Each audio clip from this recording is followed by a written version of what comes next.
Salut tout le monde, aujourd'hui je vais vous expliquer comment je fais pour configurer mes machines de A à Z. Alors ça concernera que la partie installation de Windows, des logiciels quoi. Donc j'ai réinstallé ce Windows parce qu'en fait j'avais un problème avec le SSD. En fait il était plein, je ne sais pas pourquoi du tout, j'ai essayé avec ces cleaners, tout ça, de nettoyer tout le truc. Et en fait je sais pas d'où venait l'espace utilisé, alors j'ai fait une réinstallation de Windows pour voir si c'était pas un problème hardware quoi. Et en fait non. Donc j'ai décidé de vous faire une petite vidéo tuto de comment j'installe les rigs quoi. Donc c'est ce qu'on va faire dans cette vidéo. Donc vous allez voir que je vais redémarrer le PC. Donc c'est à ce moment là que je mets la clé USB, vous allez voir à droite là, je mets la clé USB de Windows. C'est une clé USB de Windows qui est assez vieille, donc du coup on va devoir se taper toutes les mises à jour malheureusement. Une fois le rig éteint, il faut brancher qu'une seule carte graphique ou maximum deux, mais je conseille d'en mettre juste une, parce que sinon l'installateur de Windows ne se lancera pas. La machine est en train de se redémarrer et on va aller directement sur le BIOS, donc il faut appuyer sur Delete avec le clavier et on va pouvoir sélectionner 2-3 options. Ça peut changer selon les cartes mères, donc je vous invite à vous informer sur votre carte mère. Sur cette carte mère Biostar, on a juste à activer le mode mining en x6 VGA. C'est tout ce qu'on a à faire, puis booter sur la clé USB pour pouvoir installer Windows. Maintenant on va commencer à démarrer l'installation de Windows, et c'est juste un peu lent, c'est pas compliqué non plus, hein, un peu fastidieux. Donc là vous allez cocher sur je n'ai pas de clé de produit comme ça, pas besoin de copier de clé, c'est un peu chiant. Ensuite on met le Windows 10 Pro comme ça, c'est le plus intéressant. Suivant, ça charge un petit peu et c'est là on accepte le contrat, etc. On fait personnaliser pour savoir sur quelle partition on installe. Moi je supprime tout, hein, c'est juste un SSD de 60 Go donc je supprime tout. Et on n'a plus d'espace à louer, comme ça on peut installer tranquillement le Windows par-dessus. L'installation se fait tranquillement.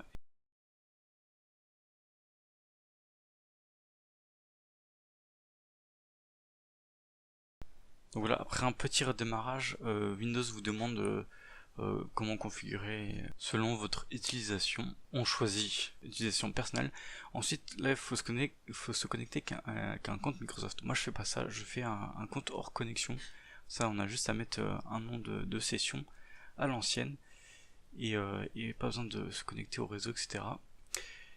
Et c'est plus simple que de connecter je sais pas combien de comptes Microsoft. C'est beaucoup plus simple. Voilà, je le nomme rig 6 x 580-1. Comme ça, on s'y retrouve un petit peu hein, quand on a plusieurs rigs. Je mets pas de mot de passe, hein. On fait suivant sans mettre de mot de passe. Et je dis non à Cortana parce que ça ne sert pas à grand chose. Et j'accepte tous les trucs de pub, tout ça, on s'en fout un petit peu. Et c'est là qu'il y a une mise à jour qui intervient. Et elle est un peu chiante parce qu'elle est hyper lourde celle-là. Donc on se retrouve juste après.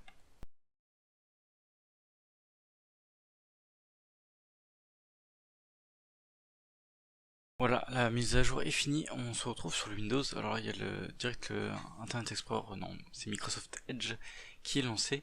On va pouvoir commencer à télécharger tout ce qu'il faut, installer tout ce qu'il faut.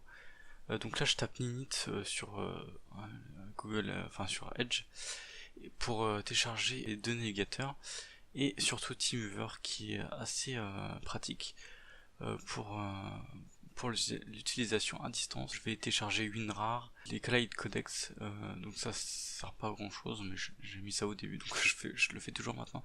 Et le Notepad aussi, ça peut être très intéressant pour quelques lignes de code qu'on doit mettre. Donc là, ensuite vous faites get your init et il va tout installer, vous exécutez et ça installe tout automatiquement. Donc ça va installer tout un par un. Pendant ce temps, ce qu'on peut faire, c'est échanger les paramètres d'alimentation, parce que le PC va se mettre en veille tout seul, donc il faut mettre les paramètres d'alimentation en ne jamais s'éteindre. Donc pour ça vous allez taper alimentation en bas à gauche et vous allez modifier les paramètres et vous prenez le truc le plus élevé, vous faites jamais éteindre l'écran machin et vous le sélectionnez. Comme ça, pas de problème de mise en veille. Donc je peux enlever tous les trucs en bas de la barre des tâches là, qui sont pas très intéressants. Enfin, moi je les enlève tout le temps. Et comme ça, on a le bureau plus clean.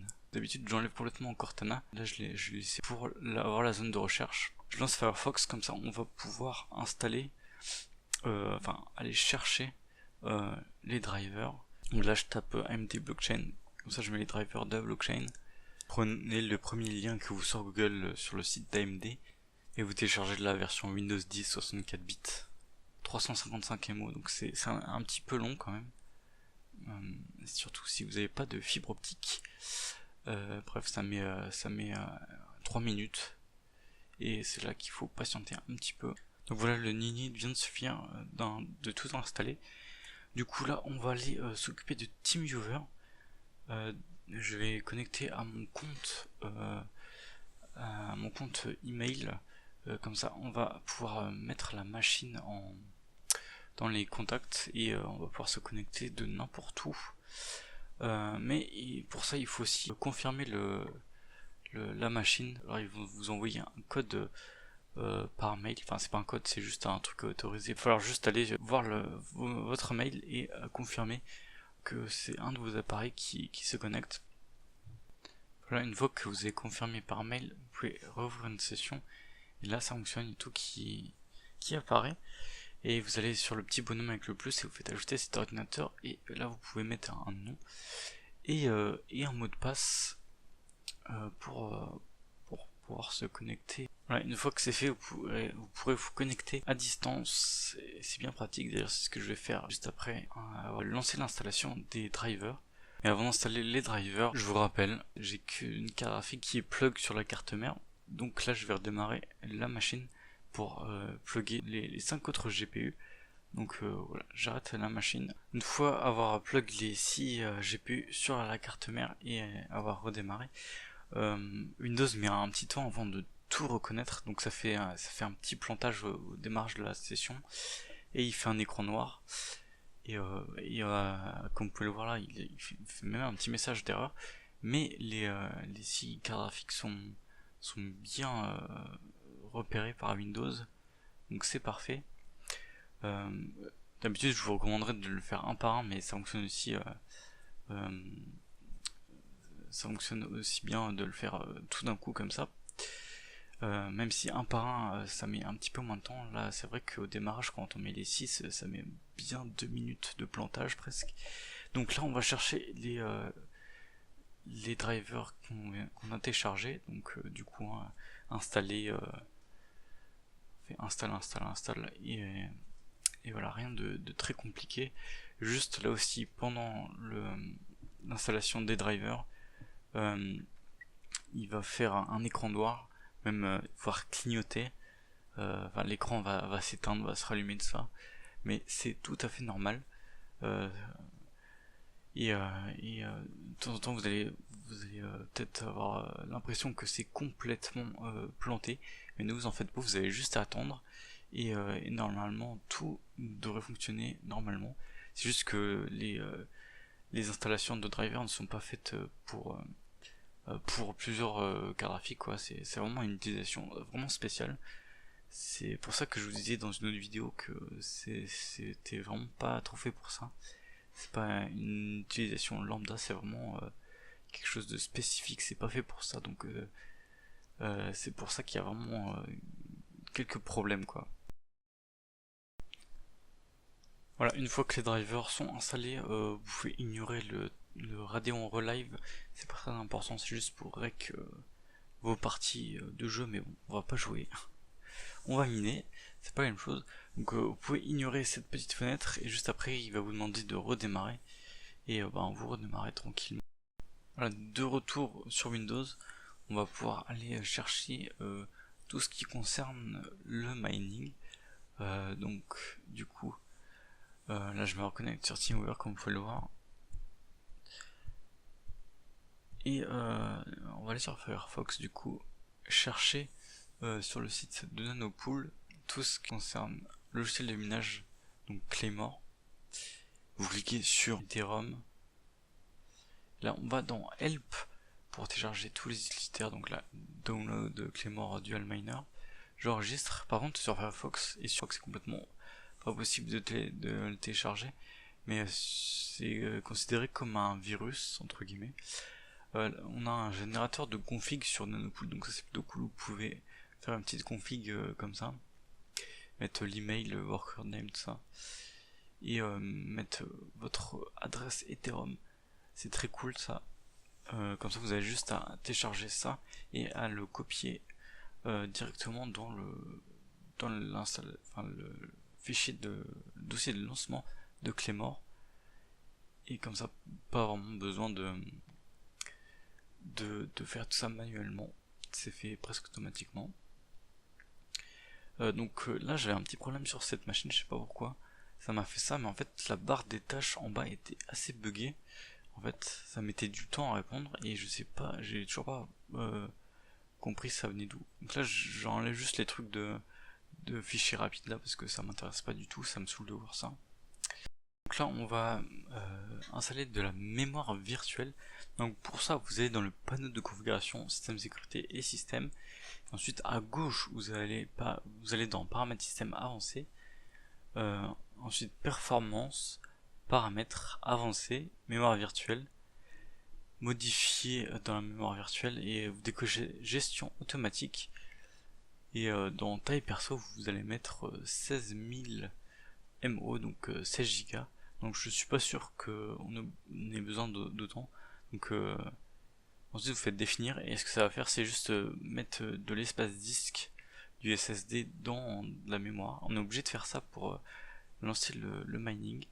Donc comme vous pouvez le voir là, ici il le prend comme un virus, donc il n'avait pas téléchargé, mais c'est pas du tout un virus, hein, c'est un faux positif. Et sur Google Chrome, je crois que ça fait longtemps que j'ai pas testé, mais c'est complètement impossible de le télécharger, je crois. J'ai jamais réussi à le télécharger sur Google Chrome depuis un bail. Bref, du coup, maintenant, ce que je vais faire, c'est que je vais créer un dossier comme lancement de Claymore, donc je copie juste le nom de point rare, quoi. Et ensuite, j'extrais tout dedans. Donc, comme ça, je vais juste déplacer les fichiers de configuration générés dedans, et j'aurai pratiquement rien à mettre. J'aurai juste 2-3 petites options à mettre que je vais vous montrer juste après. Donc voilà, on remplace tout, et on est pratiquement prêt. Donc là le mining se lance très bien, hein. On n'a pas d'erreur grâce à la mémoire virtuelle. Donc là il a bien reconnu les 6 GPU, les 6 580, voilà.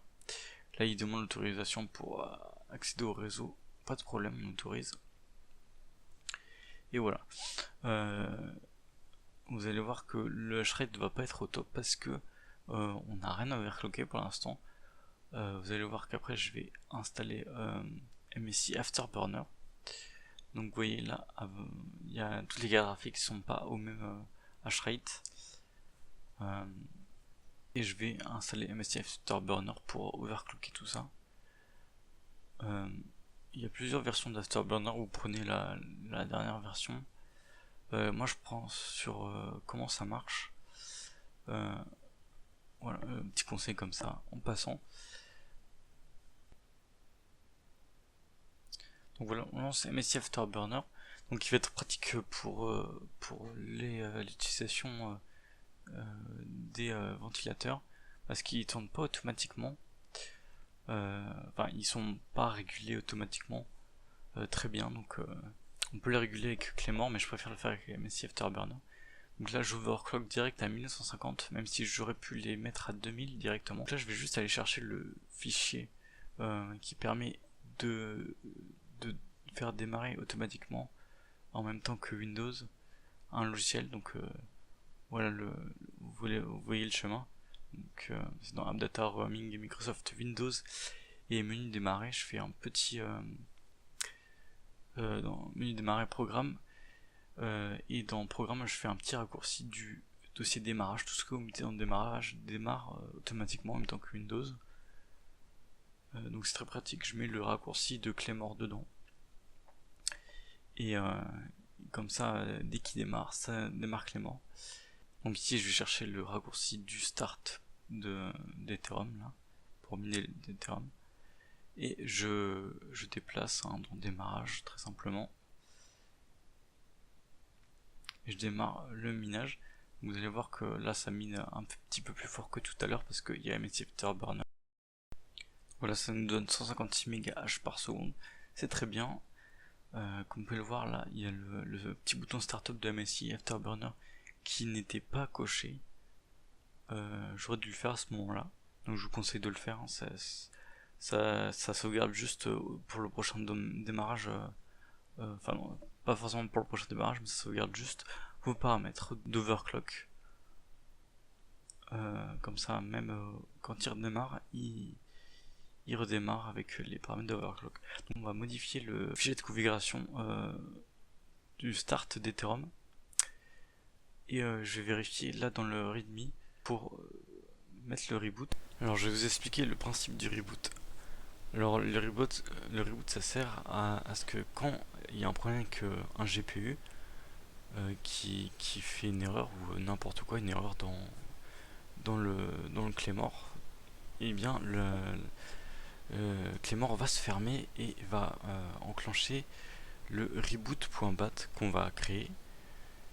C'est très simple, ce sera juste une petite ligne de commande qui est marquée ici dans le readme. Donc il faut juste mettre shutdown-r pour reboot -t, enfin c'est plutôt slash, pardon, t5 pour 5 secondes et /f pour forcer le redémarrage quoi. Voilà, donc comme ils nous disent, reboot pour Linux là c'est .bash ou .sh. Et s'il y a des GPU fail comme ils le disent, et ben Clément va se fermer et va engendrer le reboot.bat. Donc c'est ce qu'on va créer ici. Donc pour ça, il est très important de faire un petit truc sur Windows. Donc vous mettez votre fenêtre en plein écran, vous mettez affichage, et là vous cochez extension des noms de fichiers. Voilà, si vous décochez en fait, vous pouvez créer un document texte et vous l'appelez, je sais pas, shutdown.bat. Voilà. Et ça sera toujours un document texte. Alors que un .bat c'est censé être un exécutable.